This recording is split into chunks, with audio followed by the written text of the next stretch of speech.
ગત તારીખ 23/5/2025ના રોજ આજીડેમ પોસ્ટે વિસ્તારમાં આવેલ સરદાર ગામની વાડીમાં આ ગામના જ પૂર્વ ઉપસરપંચ હરેશભાઈ સાવલિયાનું છાતીના ભાગે ત્રિકમ મારી મૃત્યુ નિપજાવેલ હતું.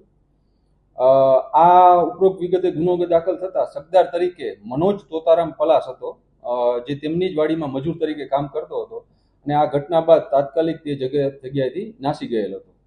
બનાવની ગંભીરતાને જોઈને ક્રાઇમ બ્રાન્ચની ટીમો આ આરોપીને પકડવા માટે પ્રયત્નશીલ હતી.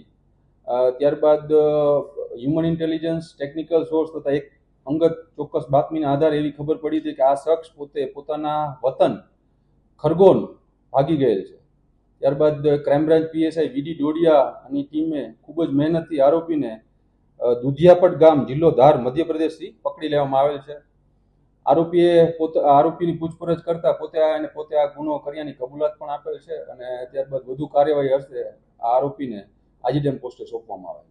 આરોપીએ પૂછપરછમાં હત્યાના 2 કારણ જણાવેલ છે. પહેલું કારણ તો આરોપીની પત્ની પાસે મરણ જનાર વારંવાર અઘટિત માંગણી કરતો હતો એ છે, અને બીજું કારણ કે જ્યારે આ વાડી રાખી હતી ત્યારે તેમને 3જો ભાગ આપવાનું નક્કી કર્યું હતું, પણ જ્યારે ભાગ આપવાનું થયું ત્યારે એમને 4થો ભાગ આપ્યો હતો અને એ પણ સમયસર આપતા નહોતા, જેથી તેને આ કૃત્ય કરવાનું બહાર પૂછપરછ. ના, હજી પ્રાથમિક તપાસમાં એવું કોઈ પણ ગુનામાં સંડોવાયેલો બહાર આવે.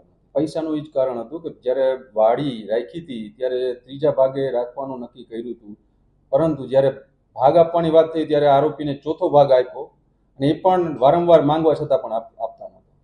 સાંજ સમાચાર ફેસબુક પેજને લાઇક કરો, વિડીયો શેર કરો અને વધુ વિગતવાર સમાચાર માટે sanssamachar.net વિઝિટ કરો.